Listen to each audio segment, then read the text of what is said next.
c'est le meilleur lait. Oui. Lait de chèvre là, c'est le meilleur lait.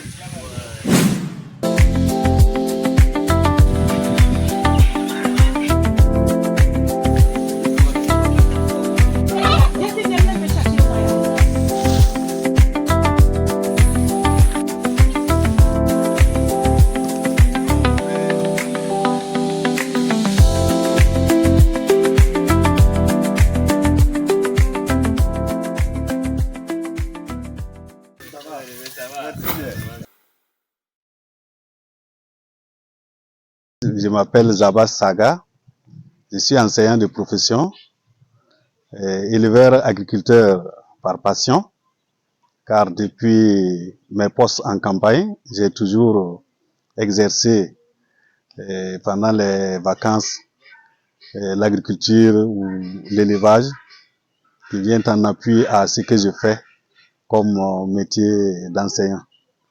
Nous sommes ici dans la ferme Filwende, qui veut dire que le nom de Dieu soit exaucé, exalté. Et effectivement, je rends grâce à Dieu parce que en 2018, 2017-2018, nous avons acquis ce terrain et avec beaucoup d'abnégation et de sacrifices, nous avons réalisé cette ferme.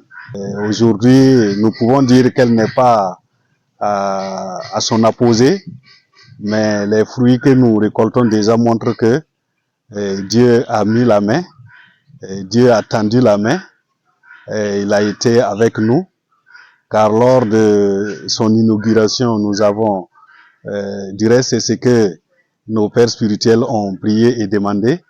Et aujourd'hui, nous sommes assez satisfaits et nous voyons que nos prières à l'époque ont été exaucées et sont en train d'être exaucées. Depuis, nous élevons des bœufs. Et notre spécialité, c'est beaucoup les pintades, et la volaille, et les chèvres, et tout ce qu'on peut élever, nous associons pour rendre agréable notre activité. Mais au niveau de l'agriculture, c'est surtout les riz que nous cultivons, parce que le terrain est propice, et le maïs.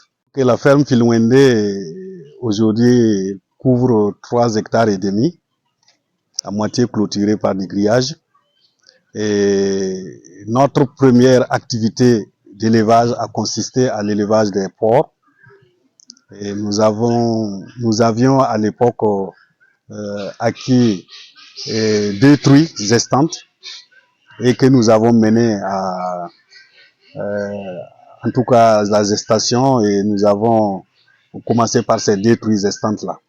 Bon, pour un éleveur, forcément, il faut associer l'agriculture, puisque vous récoltez de la fumure organique et vous déversez dans vos superficies, et c'est vraiment propice pour l'agriculture. Donc, la première année, nous avons commencé par la culture de maïs et un peu de riz.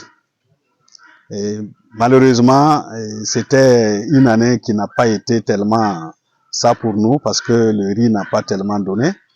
Mais le maïs, en tout cas, nous en avons eu un peu. Mais quand on regarde la ferme, la grande partie est une superficie propice à la risicole.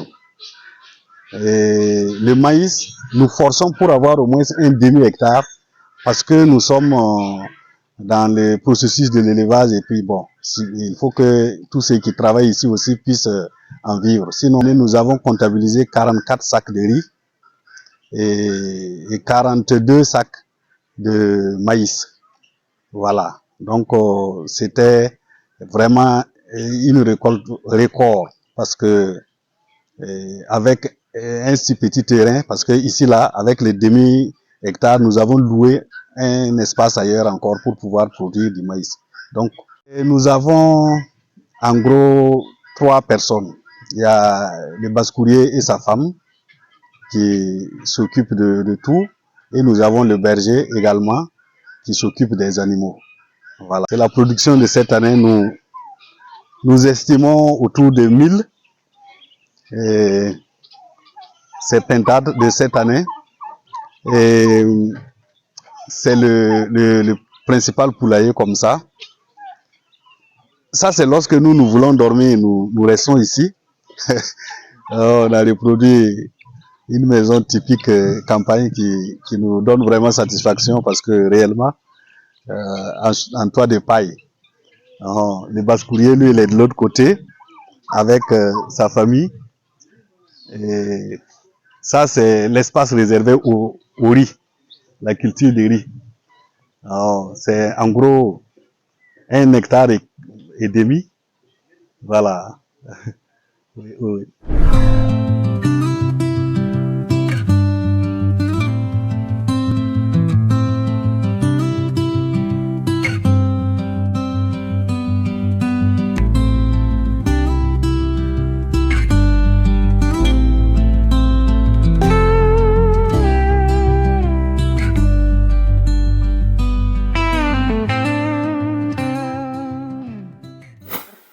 Lorsque vous amenez des poussins ou bien des pentados d'un jour, vous les gardez ici, vous les chauffez, ils grandissent avant de les envoyer dans le poulailler.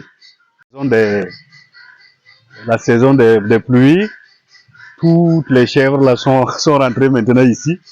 On les garde ici pour ne pas déranger les voisins. Parce que la chèvre, elle aime beaucoup la liberté et lorsqu'elle rentre dans ton champ également, ça fait beaucoup de dégâts.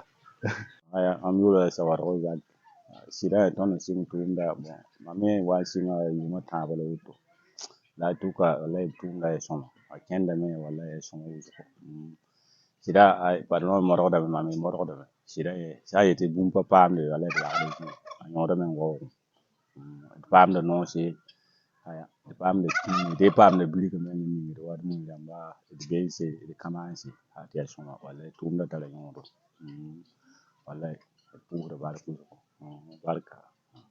Nos projections, c'est d'abord d'associer l'arboriculture et de faire en sorte que il y ait au moins des arbres fruitiers dans la ferme.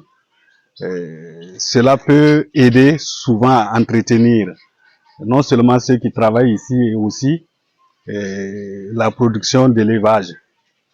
Donc aujourd'hui, nous avons entrepris de planter 120 tangelos, des citronniers,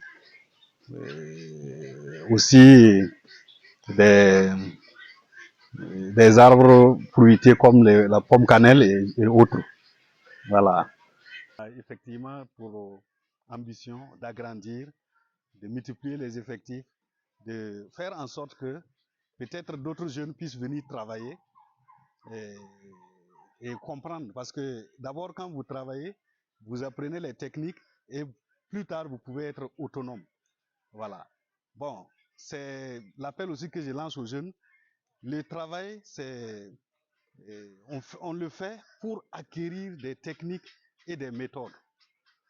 Vous voyez, c'est lorsque vous venez dans une ferme comme celle-là, rapidement vous ne voyez pas.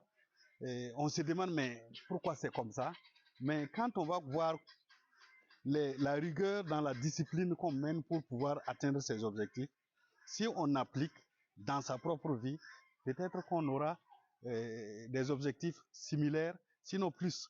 Voilà, donc nos ambitions est que d'autres personnes puissent venir et travailler, suivre et regarder comment on fait. Parce que moi, j'ai été à la ferme de Beregadougou, j'ai été édifié.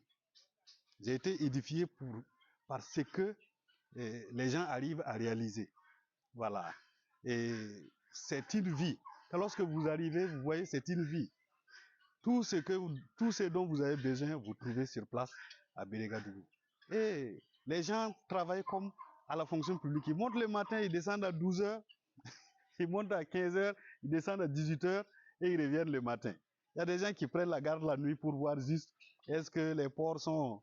Il n'y a pas de situation à récupérer, est-ce que les bœufs, est-ce que... Donc vous voyez, c'est une activité qu'on peut en tout cas planifier et faire en sorte que ça marche. Donc, j'encourage les jeunes à, pas ici seulement, à promenez-vous et voyez ce que les uns et les autres font. Je sais qu'il y a des gens qui font des merveilles dans le domaine de l'agriculture et de l'élevage.